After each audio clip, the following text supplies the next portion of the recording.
Hello and welcome back to IllumiNation, the Disney Lorcana podcast. I am Max. And I'm Sam. And we are back to a two-hander for this podcast. Sam has no longer abandoned me for all of you to be stuck listening to me. So we're just getting back from SCG Con. If you're not familiar, that is Star City Games out in Virginia. It is their con. They kind of go up and down the East Coast and do a little Lorcana, magic, and flesh and blood, which was pretty fun. It was our first big Lorcana tournament. They had two 1Ks and a 5K over the course of the weekend. And we did one of the 1Ks because, Sam, you've never done a tournament before. Nope, it was my first tournament.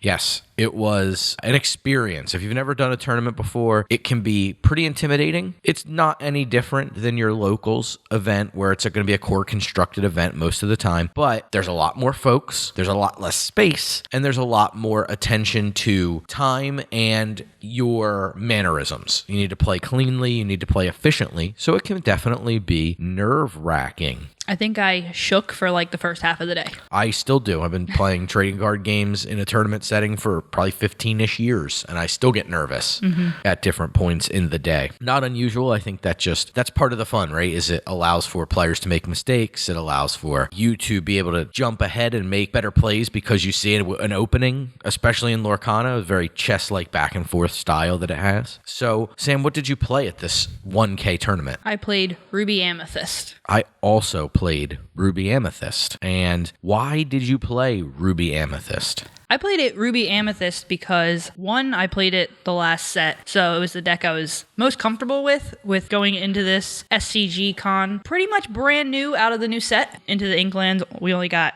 2 short weeks to figure out what we wanted to play. So I felt like Ruby Amethyst was my best bet at doing well because I understood the play patterns already and not that much got added to it. And also because I felt like it was one of the strongest decks that I could bring. That makes sense. I think one thing you'll hear a lot of when you start to get into tournaments with any trading card game is you'll hear a term referenced. That term is metagame. And that's what the episode's about today. It's not just a recap of our tournament. So if you hung in there through that, thank you so much. But it is about what is a metagame and how can you excel at different points during different metagames. So the first thing we kind of got to figure out is what the heck is a metagame? Sam, have you heard the term metagame before we started playing trading card games together? No. Yeah, it's not super common in most circles to hear this term, but this term, Wikipedia, I found the definition of that is a game within a game or the way to play a particular game. So it's a pretty interesting term when you apply it to a trading card game. Generally, the use case when it comes to lingo of metagame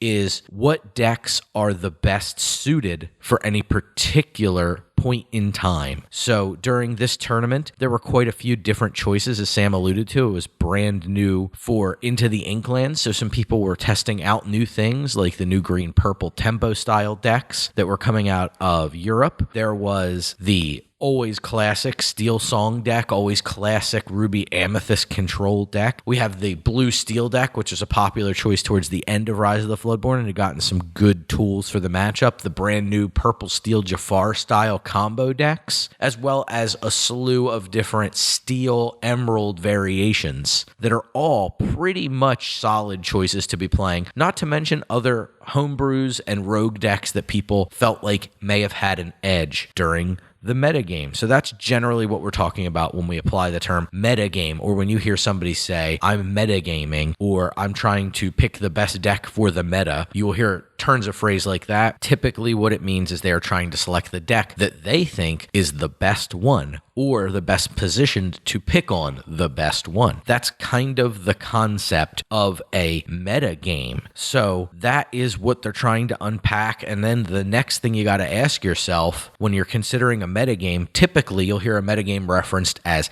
healthy or unhealthy. Sam, do you want to walk us through what healthy versus unhealthy meta might look like? So a healthy meta would be when you have several different decks that have the potential to win. Unhealthy is the opposite. You have one, maybe 2 decks that might win, and they just win all the tournaments, and you basically have to play that deck if you want to stand a chance to win the tournament. It's a difficult time when there's an unhealthy meta because there is usually one maybe two, maybe it's one and a variation of the one best deck. And one of the things you really have to do is try to figure out, am I going to just learn to play this deck? Am I going to take that deck and make a couple changes so that it's very good in a mirror style match? Or am I going to play a completely different off meta deck that I built entirely to best this particular one deck? That's a little tougher to do right now in Lorcana because at time of recording, we've only had 3 204 card sets. So we only have about 612 unique options. So you can only get so honed in on beating one particular deck. Now, an unhealthy meta example coming out of Lorcana is probably what we had in Rise of the Floodborn, where Ruby Amethyst was just the best deck, kind of bar none. It was the deck you saw placing at tournaments. It was heavily infected in the Pixelborn meta, only breeding a couple options like Blue Steel out of the absolute dominance that deck had, and the reason people started moving towards blue and Blue Steel specifically was to try to leverage the power of ramp and a whole new world to stop the red purple Ruby Amethyst powerhouse style decks from controlling everything. Since Inklands, at least initially, and with any new set, you tend to see a general healthy metagame because cards tend to come out that answer previously troublesome cards. In this case, we have cards like the Bare Necessities and the new green 2-drop Ursula, which allows you to take out various different songs and or anything not a character in the case of the Bare Necessities and be able to attack the game that way. So aggro decks or the Steel Song decks have a bit of an advantage in that they can get a little bit more information early in the game and try to have a better game plan going into the mid game, or just, snipe that always pesky, be prepared. So lots of deck choices that we faced when we played over at SCG Con, and we both won and lost to a variety of different decks. One of the things you can ask yourself is kind of, how does a meta happen? What is going on here? Like, why did this suddenly happen? Well, as I alluded to with the case of going from Floodborn into the Inklands, there was an already established best deck, and that was the Ruby Amethyst control deck. So a lot of people were going to play that deck out of the gate. They were also going to figure out, how can I leverage some of these new toys in the way of things like Bare Necessities and Ursula, as well as 3-drop Ursula, to try to take over the throne from the Ruby Amethyst decks. And that's kind of how this particular new metagame started, was the Ruby Amethyst decks were kind of, okay, this is going to be the big target of the format. So everybody started to build around and play around with things that took advantage of it. And we saw the green-purple deck kind of spawn. Oh, repeatable Ursula, as you say. That sounds pretty good to me. Very cheap, interactive characters. They also impacted the board. Cards like Cloud Kicker could bounce the 2-drop Kuzcos and slow down the production of Madam Mims, and that really gave the tempo deck the extra couple of turns breathing room they needed to get ahead and then cement staying ahead by taking good songs out of the Ruby Amethyst deck's hands with Ursula, and then inevitably singing something like Mother Knows Best with the 3-drop Ursula to return to characters and just cement the victory for them. So lots of cool things can develop out of a metagame. Traditionally, and we saw this in the first chapter, the first kind of significant play pattern that we saw in Lorcana, the cards that people were just like, I don't know if you can handle this, or we need to be able to handle this, or we're going to be in big trouble. And that was first turn, Lilo, second turn, Simba, Protective Cub. So you could quest for 2 out of the gate and then protect it with the 2-3 stat line that ended up being very good in the first chapter meta, so that you can protect your Lilo and continue questing and build up a quick amount of lore, so much so that your last few characters could get you over the finish line if your board got wiped or your characters got challenged off the board. So that was kind of the first major thing, and that's not uncommon for an aggressive deck to begin to cement things, right? You need a proactive deck that's trying to win the game. First question you generally ask in a game is, how the heck do I win? That is what the aggressive decks have started to do, is go, okay, we're just going to take the simplest route to winning the game. Then you have to develop a deck that beats it. And that's kind of where the Steel Song decks and the initial builds of Ruby Amethyst started to come through, where it's like, we actually can interact in the early game with the steel removal package or with some of the smaller, cheaper characters that we don't really care what happens to early on, and we just generate a bunch of card advantage through something like a magic mirror and then just play a be prepared, and they can't answer answer it. And then we follow up by just controlling the board with expensive finishers like Elsa and Maleficent Dragon. So it was a really popular way to do that. And Steel Song, of course, singing songs like Grab Your Sword way ahead of schedule to wipe 3 or 4 characters off the board very quickly against an aggressive opponent. So then we started to see the decks that beat it. And then we started to see changes to those decks because now those 2 decks started to become more popular in the first chapter meta, and they had to figure out ways to tech their deck out to beat the opposite one of those particular decks. So the mid-rangey decks either adopted a bigger strategy or a bit of a smaller strategy to go fast, or a bigger strategy to try to control things a little bit more effectively and try to play around, be prepared by having 1 or 2 characters on the board, or shifting to smaller characters early on like Lilo and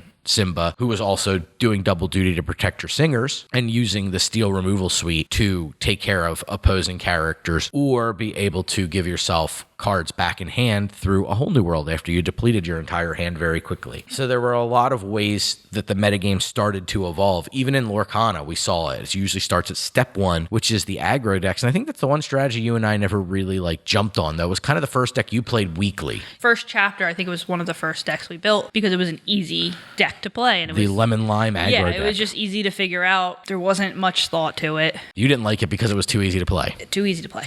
It was. And I still think the ones now, I mean, they're a little bit more thought-provoking, but still too easy to play. They can be, and they've definitely lost effectiveness, especially with things like Madam Mim Fox, Teeth and Ambitions, the very effective line of first turn Cinderella, second turn Let the Storm Rage On, or Strength of a Raging Fire, to be able to answer threats early and then go aerial into Grab Your Sword, which we saw since first chapter. Pinocchio. Purple Pinocchio, pick it up, re-exert another character, smash into that first character, pick that character up, refresh it. It's very easy to answer aggressive decks, though you're not always going to have the right hand for it. I definitely played against a Lemon Lime aggro deck at the SCG Con and lost my first game because I just didn't have enough heavy hitters out of the gate. My 1-3s aren't good. In a tournament structure, when you don't know what you're going to be playing against, they definitely have the best chance on that opening game because you might not have your teeth inhibitions or your low drops that you kept in your hand because you're not expecting to play an aggro deck. So I do think it can catch you off guard. Certainly. And with the tools to strip you out of late game effects or those removal spells, they can catch you. Bare Necessities can take your one removal spell you were hoping to use. It can do a lot of work to leverage those advantages. Or take your card draw, so now you're kind of just stuck. Stuck one card a turn is a lot worse in a control deck. So there are a lot of options that you can do now, and that's kind of how a meta tends to grow. It starts with that seed that is aggression and then grows from there, because aggro tends to be the first, best, and most consistent deck just because it's the most obvious question of how do win.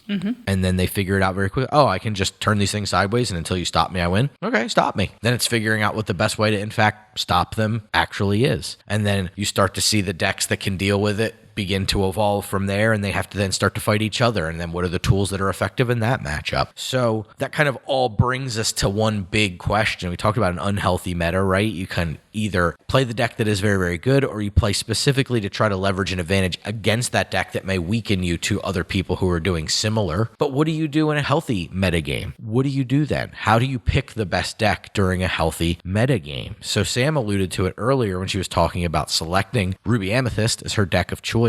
And that was familiarity. That's really important, right? You can gain an advantage over somebody else because you understand the deck in a more intuitive way than they do. Even though you're both playing the best deck, you have learned how to play the deck, but I truly understand how to play the deck gives me a significant advantage, whether if we're playing the identical 60 cards or not, maybe it's slight variations. That's when you also start to see variations in the deck. We talked a lot about Sorcerer's Spellbook getting back into the deck for SCG Con because it was just so darn important in the mirror. Harder to protect the Queen's Castles when your opponent's deck has Maui's and Madam Mim Foxes and Maui's Fish Hooks. So we talked a lot about including Spellbook because the mirror is stone cold to it. It can't interact with that item at all. I heavily debated putting in 2. Yes, we played a lot of different little micro variations of that. And then from there, after you've decided what's healthy, it's what are you comfortable with and learning how to play against the other decks. So that's just rigorous amounts of play testing. So we were fortunate enough to have a bunch of folks from locals come over, and we play tested many days to make sure that we understood, A, what the heck do we want to play?